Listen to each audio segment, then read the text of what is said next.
Hello students, I am Dr. Monica. Welcome to my channel. Previous lecture में हमने types of functions पे discuss किया था और उसके कुछ क्वेश्चंस किए थे। तो आज का लेक्चर है कंपोजिशन ऑफ फंक्शंस। जो टॉपिक है आज का वो है कंपोजिशन ऑफ फंक्शंस। इसको पढ़ाने से पहले आप लोगों को अगर मेरे लेक्चर समझ में आ रहे हैं तो आप मेरे YouTube चैनल पे जो वीडियोस हैं उन्हें लाइक कीजिए, शेयर कीजिए और चैनल को सब्सक्राइब कीजिए ताकि ये और बच्चों तक भी पहुंच पाए। और साथ ही साथ जब भी मैं वीडियो अपलोड करती हूँ YouTube पे तो आपको सीधा नोटिफिकेशन आ जाएगा, आपको ढूंढने की जरूरत नहीं पड़ेगी। तो चलिए स्टार्ट करते हैं आज का topic composition of functions. Definition है let f mapped A to B and G mapped B to C be two functions, then the composite of f and g denoted by g of f is the function g of f mapped A to C defined by g of x equals to g of fx for all x belongs to A।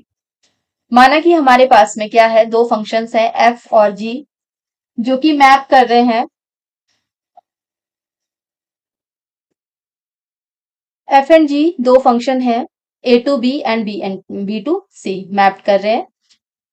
Then the composite, इनका जो composition होगा F and जी का composition होगा उसे हम denote करते हैं g ओ f से। मींस इसको कैसे पढ़ा जाता है, जी ऑफ एफ, ठीक है, या फिर जी कंपोजिट एफ बोल लो या जी ऑफ एफ बोल लो, जो भी सही लगता है। तो इनका कंपोजिट कैसे डिनोट किया जाएगा, इससे जी ओ एफ से, is the function g O f mapped A to सी।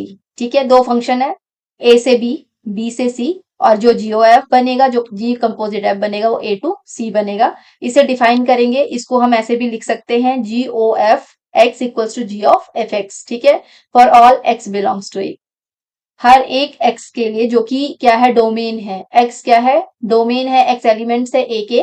तो यहाँ पे जो फिगर बनाया हुआ है ये देखो, ए बी और सी, ठीक है। तो ए डोमेन है और बी को डोमेन है। तो ए का रिलेशन बी के साथ में, मतलब ए मैप्ड कर रहा है बी के साथ में और बी मैप्ड कर रहा है सी के साथ में, और ए मैप्ड करेगा सी के साथ।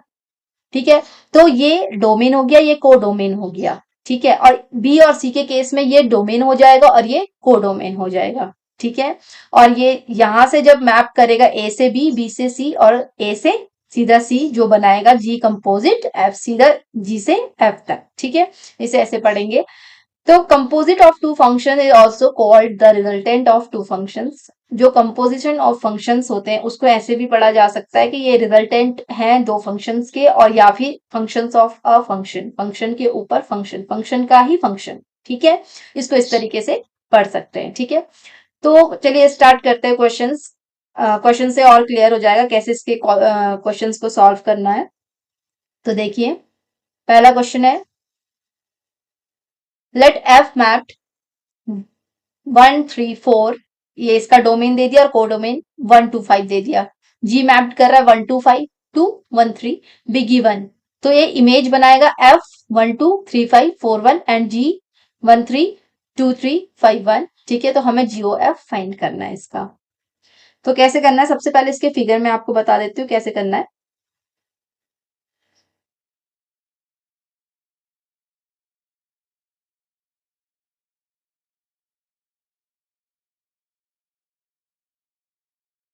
ये एफ के लिए है फंक्शन, जब हमारा मैप करेगा ये 1 3 और 4, इसमें एलिमेंट दे रखे हैं ए और बी, और इसके एलिमेंट है 1 2 और 5। ठीक है, तो एफ मैप कर रहा है 2 पे, 3 मैप कर रहा है 5 पे एंड 4 मैप कर रहा है 1 पे। ये किसका है, फंक्शन एफ। ठीक है, सेकंड है हमारे पास जी का, इसे ए मान लो, बी मान लो, ये हो जाएगा 1 2 5, इसका डोमेन ये है और कोडोमेन 1 एंड 3 है। ठीक है, 1 मैप कर रहा है 3 पे, 2 भी मैप कर रहा है 3 पे और 5 मैप कर रहा है 1 पे। ठीक है, ये किसका फंक्शन हो गया, जी का। तो हमें क्या निकालना है, एफ ओ जी। एफ ओ जी देखना है कि कहां से कौन ए से सी कैसे मैप कर रहा है, ठीक है। तो इसको करने के लिए सबसे पहले आपको लिखना होगा गिवन। हमें क्या दे रखा है, एफ इक्वल्स टू दे रखा है 1 2 3 5 4 1 और जी इक्वल्स टू दे रखा है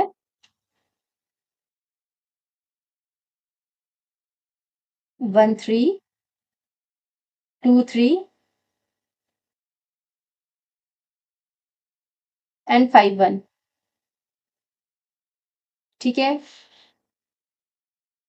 मीन्स की जो हमारे पास में F1 पे 2 इमेज है, F3 की 5 है और F4 की 1 है, ठीक है। वैसे ही ऑल्सो जी के लिए G1 की कहाँ है, 3 पे है, G2 की 3 पे है एंड G5 की 1 पे, इक्वल्स टू, ठीक है। यहीं से हमें निकालना होगा एफ ओ जी एक्स, जिसे लिखा जाएगा, सबसे पहले इसको लिखा जाएगा एफ ऑफ जी एक्स, ठीक है। सॉरी, हमें जी ओ एफ निकालना है, एफ ओ जी नहीं निकालना है।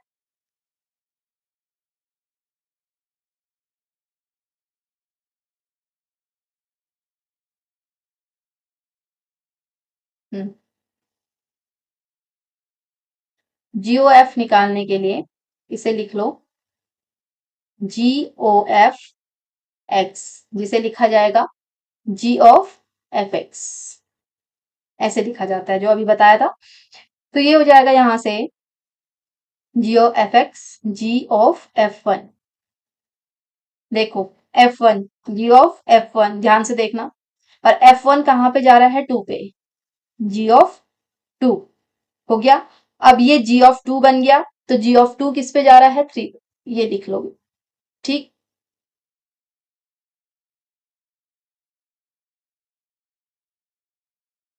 ऐसे ही implies that g of F3 कहाँ पे जा रहा है, g of 5 पे। fx की वैल्यू रख रही हूं मैं यहाँ पे, ध्यान से देखना, x1 है और तो f1 की वैल्यू क्या है, यहाँ से 2 है और यहाँ पे 2 लिख दिया मैंने, और g2 की वैल्यू कहाँ है, 3 है, ऐसे करना है, ठीक है। इक्वल्स टू g5 की वैल्यू कहाँ जा रही है, 1 पे। इम्प्लाइज दैट, अब यहाँ पे देखो g ऑफ f4, तो g ऑफ f4 क्या है, f4 की 1 पे, और g1 किस पे जा रहा है, 3 पे, ये बन गया। यानी g of f1, g of f3, g of f4, ये हमें क्या दे दिया इसने, therefore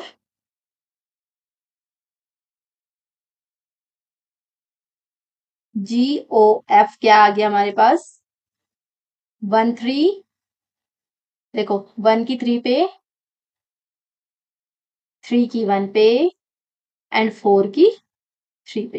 एफ इसको देखना है, ठीक है।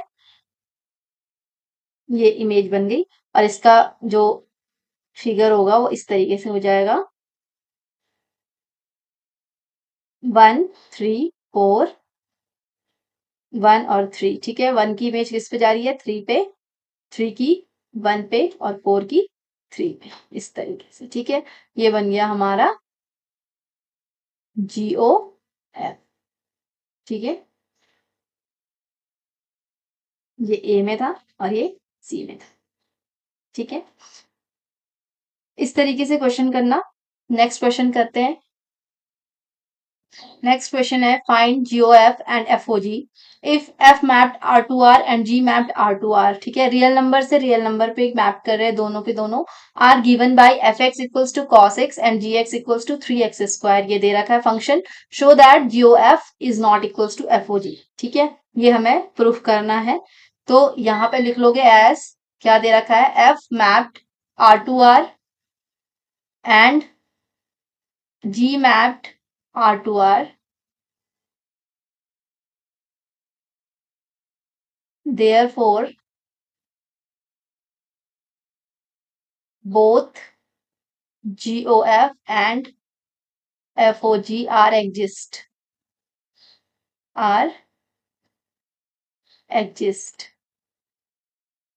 ठीक है, क्योंकि ये दोनों दोनों फंक्शन क्या है, रियल नंबर से रियल नंबर पे जा रहे हैं, तो इसीलिए दोनों के दोनों क्या है, एग्जिस्ट है।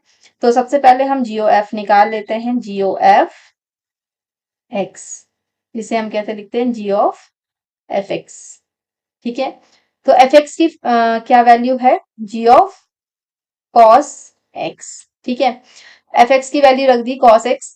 अब यहाँ पे देखो g है और cos x है, तो g यहाँ पे देखो x की जगह पे क्या आ गया, cos x आ गया, तो इक्वल्स टू क्या हो जाएगा, 3 इंटू कॉस स्क्वायर एक्स। सिर्फ x को चेंज किया है, यहाँ पे x को चेंज किया cos x में, तो जो इसकी वैल्यू थी यहाँ पे x को चेंज कर दिया, 3 cos स्क्वायर x आ गया। ठीक है, ऑल्सो अब क्या निकालेंगे हम, एफ ओ जी, जो कि कहां से कहां मैप्ड है, R2, इसे भी ऐसे लिख लो, f o g x equals to f of g x equals to f of g x क्या दे रखा है, 3x स्क्वायर, 3x स्क्वायर। ठीक है, तो ये क्या हो जाएगा यहाँ से, अब ये x, f का फंक्शन जो x है, जो फंक्शन है x का, वो 3x स्क्वायर बन गया है, यहाँ पे f 3x स्क्वायर बन गया है, तो जो कि cos x है इसकी वैल्यू, तो x को चेंज करोगे तो ये हो जाएगा 3x स्क्वायर। ठीक है, यहां से तो दोनों कंडीशन में क्या है, ये दोनों के दोनों इक्वल नहीं हो रहे हैं, ये हो जाएगा यहाँ से। ऑल्सो अगर हम ये देखें, जीरो पे चेक करते हैं, also GOF 0 equals to GOF 0 पे देखो, ये 3 cos स्क्वायर 0 हो जाएगा, ये हो जाएगा 3 into 1 square equals to cos 0 की वैल्यू 1 होती है, जो कि क्या दे देगा, 3 दे देगा। एंड FOG 0 पे क्या दे देगा, ये FOG क्या था, cos 3 इंटू 0 स्क्वायर, ऐसे लिखना है इस वाले को, ये क्या आया था, cos 3 इंटू 0 स्क्वायर। ठीक है, जो कि क्या देता है, cos 0 इक्वल्स टू 1। तो इसकी वैल्यू यहाँ पे 3, दोनों कंडीशन में ये अलग अलग है, दोनों में सेम वैल्यू नहीं आ रही है, हमने 0 रख के भी देखा, कहीं ऐसा ना हो कि हम इस तरीके से तुम बोल सकते हो कि cos 0 की वैल्यू 1 होती है तो 3 आएगी, और यहाँ पे भी 3 आएगी, नहीं ऐसे नहीं होगा। ये मैंने आपको बता दिया कि 0 0 अगर वैल्यू रखोगी तो ये यहाँ पे 3 दे रहा है और यहाँ पे 1 दे रहा है, इस कंडीशन से ये क्या हो जाएगा, implies that GOF 0 is not equals to, एक एग्जाम्पल लिया है इसका, जो इसको क्या नहीं करवा रहा है, वेरीफाई नहीं करवा रहा है, RHS is not equals to LHS, GOF 0 is not equals to FOG of 0। ठीक है, इसे ऐसे भी लिख सकते हो, GOF is not equals to F of G। ठीक है, चलो नेक्स्ट क्वेश्चन करते हैं। क्वेश्चन नंबर 3 है, a equals to r minus 7/5, b equals to r minus 3/5। इसका मतलब होता है r में से 7/5 को एक्सेप्ट 7/5 r में इंक्लूड नहीं होगा और 3/5 r में इंक्लूड नहीं होगा, मीन्स रियल नंबर में इंक्लूड नहीं होगा, इनको छोड़ करके बाकी सब रियल नंबर में होंगे। Functions f mapped a to b and g mapped b to a। ठीक है, a मैप कर रहा है b में और b मैप कर रहा है a में, defined by fx equals to this and gx equals to this. Show करना है हमें कि GOF इक्वल्स टू IA होगा और FOG इक्वल्स टू IB होगा, मीन्स इनको क्या बोलेंगे, IA एंड IB को identity functions on A and B। ठीक है, तो आइडेंटिटी फंक्शंस हमें इसके शो करने हैं ये, ठीक है, रेस्पेक्टिवली। तो इसका सॉल्यूशन हो जाएगा as F mapped A to B and G mapped B to A। ठीक है, तो यहाँ पे GOF एग्जिस्ट होगा, GOF exist if GOF mapped A to A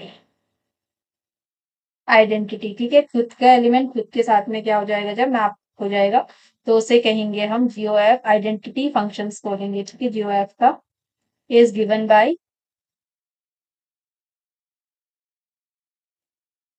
तो कैसे करना है ये पहले हमको फंक्शंस देखने पड़ेंगे। एफ एक्स दे रखा है यहाँ पे, एफ एक्स क्या गिवन है, 3x यहाँ पे लिख लेना given, 3x plus 4 by 3x minus 7, sorry 5x,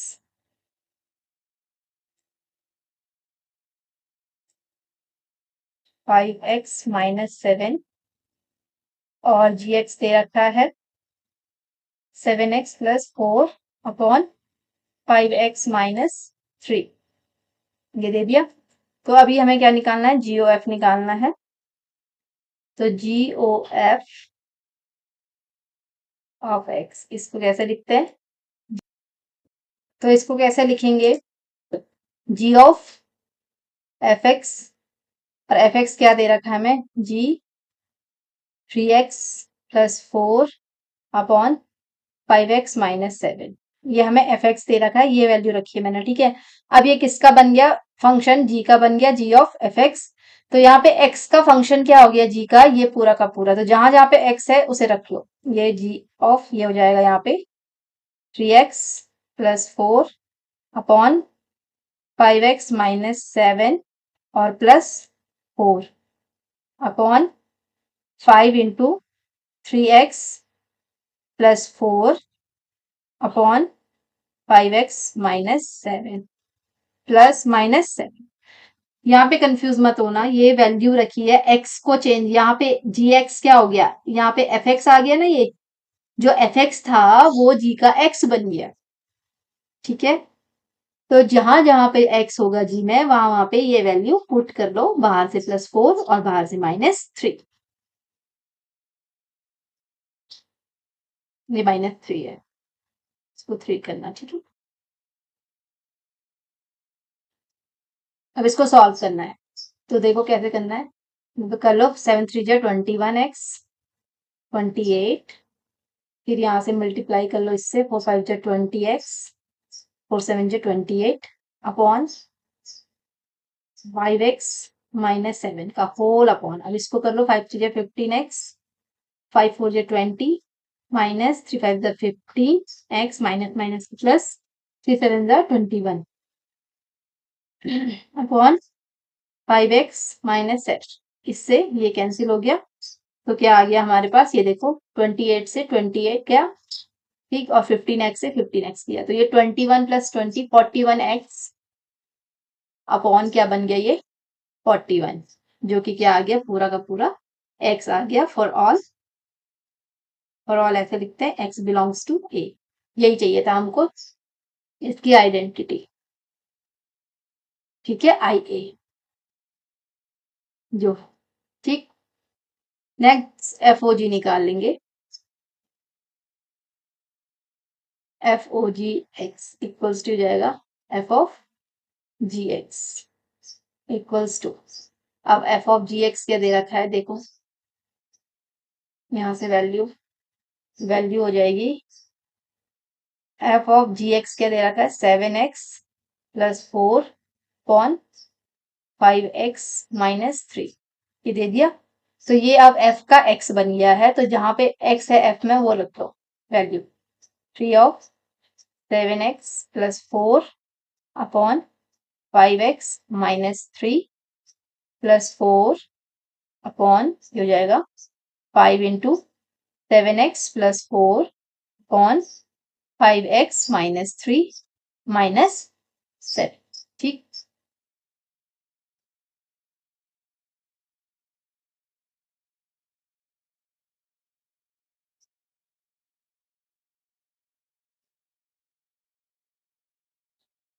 अब इसको सॉल्व करना है जैसे ऊपर वाला किया था, इम्प्लाइज दैट 3 7 जा 21x प्लस 3 4 जा 12, फिर यहाँ पे 4 5 जा 20x माइनस 4 3 जा अपॉन, सीधा सीधा मैं इसका कर रही हूँ, ठीक है, 5 7 जा 35x 5 4 जा 20 minus 35x minus plus equals to 20, ठीक। यहाँ से 12 से 12 कैंसिल, यहाँ से 35 से 35 कैंसिल, क्या बन गया 41x अपॉन 41, जो कि क्या दे रहा है एक्स। यहाँ पे भी क्या हो गया, ये एफ ओ जी एक्स क्या आ गया, एक्स आ गया, जो कि किसे बिलोंग कर रहा है, ए। ठीक है, ये भी क्या बन गया, आई बी। दोनों की आइडेंटिटी सेम हो गई, ए टू ए चली गई। तो यहाँ पे क्या हो गया,